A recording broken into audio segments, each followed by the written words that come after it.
it wouldn't be honest if I didn't. I get that. So as I was saying was that I started dating my nephew's babysitter, and one day we went to this taco shop in Rancho Bernardo called Roberto's, and I went to we ordered the food. I went to the bathroom. When I came back, I ate my rolled tacos, and they were tasty. And we were walking home after that, and I started feeling kind of strange. And I'm like, oh. She's like, well, what is it? I go, I feel strange. And I'm kind of, I don't know, it's hard to explain. So what's it feel like? I go, it's kind of weird. And she's like, starts giggling. I'm like, what's so funny? She said, I put acid in your rolled tacos. so I went to the bathroom. She put LSD in my rolled tacos. And I ate it. I didn't notice them. So I was like, oh, well, what's going to happen? And I'd never done any drugs before. And so she said, well, let's find out. And the only way, I remember we were walking through a church parking lot, and the only way I could really explain it is that I could hear colors. I could hear colors. Specifically, I could hear the color green. And green is my favorite color. I'm going to say this, but don't do LSD. Don't do any drugs, right? But it's the kind of thing that as I'm explaining it to you, it just sounds like, so you were just messed up. Yeah, but you have to experience it to know what I'm talking about. I can describe it. I can have all the vocabulary in the world. I can use a real richness of language, but you have to actually experience it to know what I'm talking about. I can explain it, and you can take notes on it, and you can get some kind of an approximation. I can use analogies. It's like when this happens, or it's like when that happens. But it's one of those things because it actually does derange your senses. Or, as Aldous Huxley said, an intentional derangement of the senses to achieve the unknown. In other words, you derange your senses. And so the question becomes, are you seeing something that's really there? Are you experiencing something about the universe the way that it really is? Or are your senses being deceived? You follow? Because it's been said, like when William Blake, I think it was, who said that when the doors of perception are cleansed, we'll see things as they truly are, infinite. So how do you cleanse those doors of perception? Maybe the problem is that we're so messed up on reality, we're so messed up on expectations, that when something like that, like a psychedelic comes along, and it shifts how you see things, it throws off your expectations. You can no longer rely on what's supposed to be. You can only experience what is, if that makes sense. Now, having said that, I do mean that, by the way, when I say don't do those things, because they do change your senses. They do change your neurochemistry, any of those drugs. It seems like such a weird thing that if I walked up to you with something and said, hey, eat this, you'd have some questions, wouldn't you? Well, what is it? Don't worry about it, just eat this. Where did it come from? Dog, come on, man, just eat it. Hopefully you'd have some questions. Hopefully you're not the person who's like, yeah, okay. It's like that with drugs. You don't know where they came from. You don't know who cut them. You don't know what's actually in them. All kinds of things. But we willfully ingest. It's amazing what we'll actually do for social pressure, or even just kind of social expectation. So the shaman is the person in the tribe who will take in these psychedelics. And they'll take in a lot of it. They'll take in some really powerful stuff, far more powerful than even LSD. They'll take in like DMT. And their job is to go over, experience the chaos, in other words, to commune with the spirits, and then come back and tell you what they've experienced. And then they come back and they say, we should go to work tomorrow. Or, we shouldn't plant the crops until Thursday. Or whatever it is. That's their job, to go over and experience the unknown. And then come back and tell the tribe about it. But there's a problem with this. How many times do you have to experience the other side? Or even if it's not the other side, how many times do you have to experience some kind of that derangement of the senses to start to question what's real and what's not? And that's a fine line between questioning what's real and what's not and pursuing a path of what's unreal. And we have a word for that, mental illness. This is what psychosis is. So this is what Fernando was talking about with Jung. He kept these journals because he kept finding himself falling into like this type of psychosis. But you can imagine why.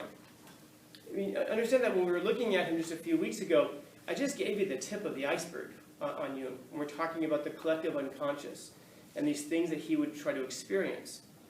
I mean, if you believe in these things, and you really do believe in these things, you start to see them all over the place. And now it starts to really mess with your perception of reality. The shaman commits their life to this thing, and they can never come back. Once they've seen what's on the other side, they can never come back. Once I heard green, I can never come back. You always come back changed, as you do on any journey, for better or for worse. Please don't look at it and say, wow, so you came back wiser. I don't know. My cousin went to prison for 10 years. I imagine he came back wiser about some things too. But you don't want to go off to prison for 10 years because you do come back changed. Understand that every experience you have in your life changes you in some dramatic way. In fact, I was quoted recently as saying that I'm a different person right now than I was when I began that last sentence. And you are all different people right now than you were when I began that last sentence, whether you're listening to me or not. If you're listening to me, you're changed by that sentence in some way.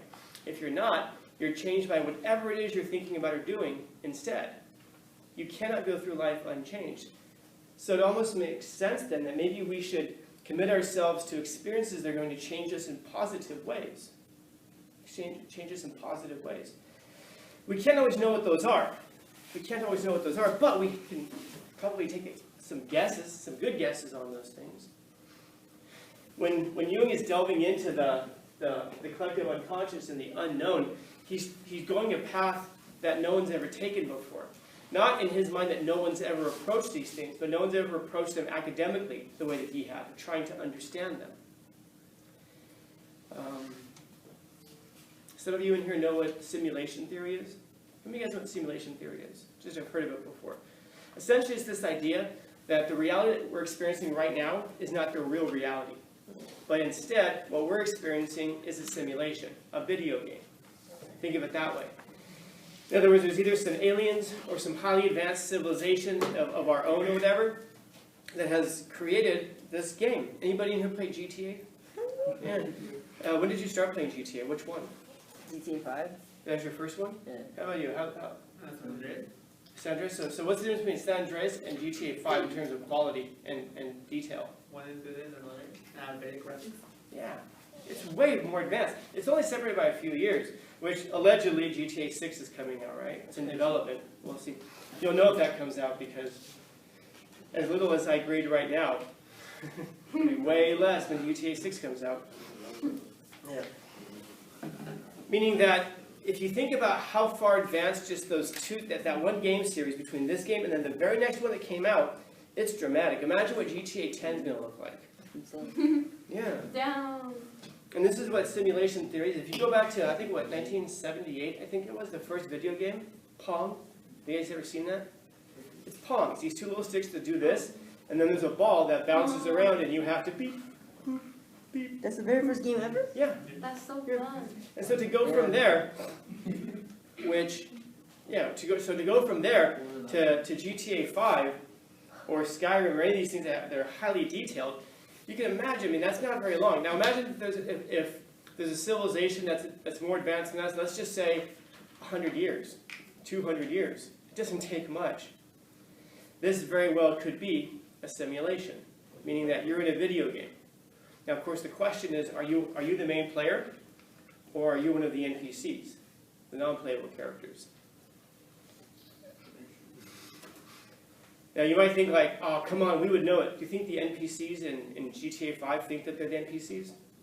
They probably don't realize it at all. And even if they had, you might think, well, why would they have that capacity to even think about that? Because it would make them more real. That would be an expression of artificial intelligence. In other words, you may not even realize that when I started this talk, the person playing the game may have stopped it and then gone and gotten something to eat and has come back now. We don't even realize that the game was paused. Or, yeah, and you might think like, well, no, but I have a memory. That's artificial intelligence. It could be a memory. And there are some very intelligent people who think that. Elon Musk, he believes it's a darn near certainty that we're living in a simulation right now. Neil deGrasse Tyson, if you know who that is, he thinks there's a very high possibility that we're living in a simulation right now. I want you to keep simulation theory in mind because it's going to make more sense in about an hour. So here's the thing. If you start thinking about it, you will start to encounter people who seem to react like an NPC would. You know, like in other words, you'll interact with people in the real world, and they'll respond to you in these ways that you'll be like, why did they say that? Have you ever come across a person and you're just like, why did they say that? That's a weird thing for someone to say. Or you talk to a homeless person and they seem like they're glitching or something. It's like in your real life. Yeah. But here's the thing. When you start thinking about it, and if you can get it into your head like, dude, we very well might be. Now, you're going to start seeing signs of it everywhere. You're going to see things, you're going to think of things as buffering. You're going to think of like, you'll notice that sometimes trees seem more high resolution to you than other times, because when you don't pay attention to them, like I've said, you're accessing a memory of a tree, not the tree itself. When you stop and you study the tree, all of a sudden the details of it come into view. Just like in a game. If you're walking around in a game, everything's kind of in your peripherals blurred. As soon as you turn to look at it, everything comes into focus. In other words, you'll start to see possibilities of it being true everywhere. And then that can cause you to start to question reality. And then that can lead to a psychosis. In other words, a break from reality, because you don't know what's real and what's not. You don't know what to pursue and what not to pursue. So Jung's solution to it was, I'm going to write everything down. Because when you write things down, that's equivalent to approaching a high space, if you remember me talking about that last week. It gives you an opportunity to slow the world down, and to slow your thoughts down, and to think things through.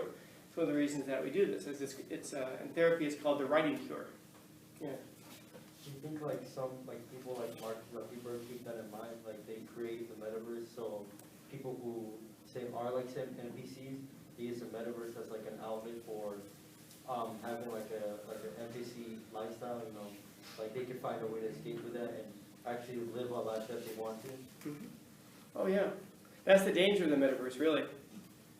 And please understand that when I say this, I really do mean this with all love. Please don't take this in the wrong way. Every loser in the world is going to love the metaverse, because you can actually be somebody in the metaverse. Out here, you have to actually compete with people. You have to work hard. Everyone's going after high level people are going after the highest level things, and you got to compete against them. It's difficult. In the metaverse, you can look the way you want to look. Out here, you're going to have to actually work hard to look the way you want to look. In the metaverse, you just shape your character to look the way you want to look. You want green eyes? Done. You have to go buy contacts? Done. You want to be 6 feet tall? Fine. You can be 6 feet tall. Anything that you want, you can make it. You can customize yourself in the metaverse. And now you can live a separate life to be the thing that you wish that you were in the real world. Understand, you don't have to do that. You can work. You can commit yourself in this world to becoming the thing that you want to become in this world. If you're somebody who lies about yourself because you want to impress others, I run marathons. Do you really? Oh yeah, I run marathons. Yeah. Really? How many have you done? Like 3? Oh really? You've never gotten off your couch before now. But you're telling everybody, I run marathons. Well, now you've told a lie about yourself, but that lie is revealing something. It reveals who you wish you were. You wish you were a person who ran marathons. So now you've learned something about yourself. So what can you do? Well, you can go into your metaverse profile and type marathon runner. Or you can come out here in the real world and start with a mile and work yourself into a marathon. That doesn't mean you have to win the marathon. It doesn't mean you even have to run all the way through. You can run most of it and walk some of it. But you can finish it. But at the end of that, you will be someone who does marathons. And now you can truthfully say about yourself that you're this thing. But this is one of the allures of online games for people. Because you can become anything you want. You can become a god in some of these games. A literal god within that universe. I mean, if in that game you're a god and you wield all power, and especially if it's a multiplayer game and people know who you are in that context.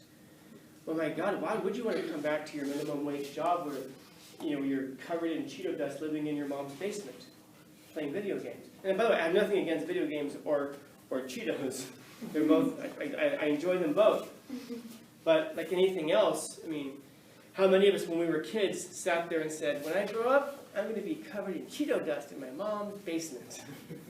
None of us dream this way. So we go online and we live out the dreams that we wish we could live out in reality. What I'm saying to you is that you have the potential to live out those dreams in reality, but to live them out for real. Now the problem comes in when we're no longer able to distinguish realities. And if we can say, well, the metaverse feels just as real to me as this life over here, why on earth would I want to live through this life of all the suffering and struggle? And I think you're going to find, by the way, the masses of people are going to want to do that. And then what that means is we are now surrendering control of our lives over to a few people, like Mark Zuckerberg, who are going to be the ones who are living in the real world, doing the real stuff, while the rest of the world sleeps.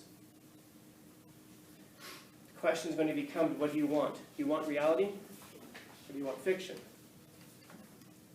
That's a real question.